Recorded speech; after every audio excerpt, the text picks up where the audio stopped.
print, email, Facebook, Twitter. More opera. Queensland's The Merry Widow, set to dazzle with 1920s costume designs. One of opera's most lively and colourful productions is set to open in Brisbane, bringing with it all the glamour and flamboyance of the Parisian Art Deco period. Media player, space to play, M to mute, left and right to seek. Colon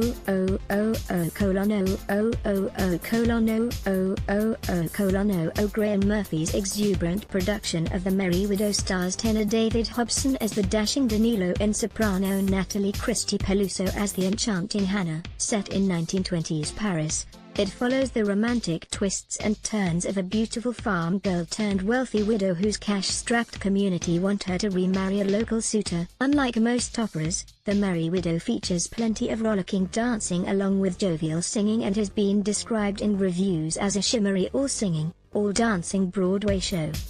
With so much activity, intrigue and romance, all the elements to inspire dazzling wardrobe design were there for Opera Australia's costume designer Jennifer Irwin. "It's a dream period to design," she said. "Art Deco was so decadent and the fabrics were beautiful and most women looked fabulous. It's the most fantastic show to design because it's a 3-act play and every act is different but very beautiful." Head of wardrobe Karen Cochet worked in France and Switzerland for 25 years before joining Opera Queensland 8 years ago. "I love it so much because they're making opera young and lively," she said. "It's not just standing there and singing, people are actually moving and acting and it's really, really exciting." The team of costume makers and wiggies, hair and makeup crew, are busy making final preparations for opening night on June 22. They are adjusting waistlines, hemlines and wigs, and in some cases making entirely new costumes to fit a performer. That's because the production has been traveling around Australia as part of the opera conference with different cast members in each state. "We've got several principals and dancers that aren't the same, so if the costumes don't fit, we have to make total new ones for them, so we're in the process of doing that at the moment," Ms. Cochet said. In Brisbane, one of the most colourful and ornate costumes is being adjusted to fit Peluso's tiny frame.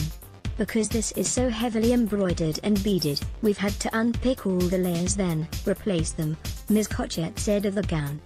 "We'll then get Natalie in for a second fitting so we can make sure what we've done on the mannequin is good for her. It's hard work."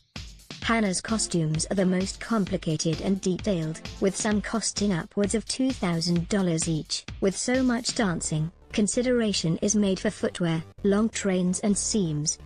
"The boots are all handmade and are really tight and are a proper ballet boot," Ms. Cochet said. "The tuxes for the male dancers have gussets under the arms. Everything is adapted so they have no restrictions on movement." The operetta's first act is set at an embassy ball with the men sporting tuxedos and the women dressed primarily in black and gold gowns. Act 2 is set against the backdrop of a Monet water lily painting with the women dressed in florals and soft colors, while Maxim's is the scene for Act 3, with lots of silver, black, and mirrors, with a cast of 50 singers and dancers. Approximately 110 costumes will be put on and taken off during each performance, and the cast sometimes have only 30 seconds to change.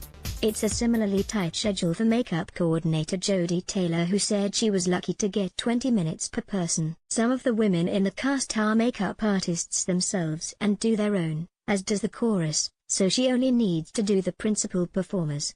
"We have to be quick and we have to know the design very well," she said. Shows like this, the 1920s, have amazing makeup design and don't come along very often, so I'm going to have a lot of fun with it.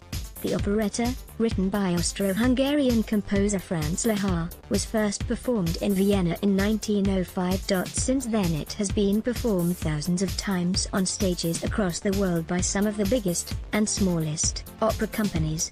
It was also adapted as a 3-act ballet by the legendary dancer Sir Robert Helpman and first performed by the Australian Ballet in 1975. 7 performances of The Merry Widow will be held at the Lyric Theatre, Kpak from June 22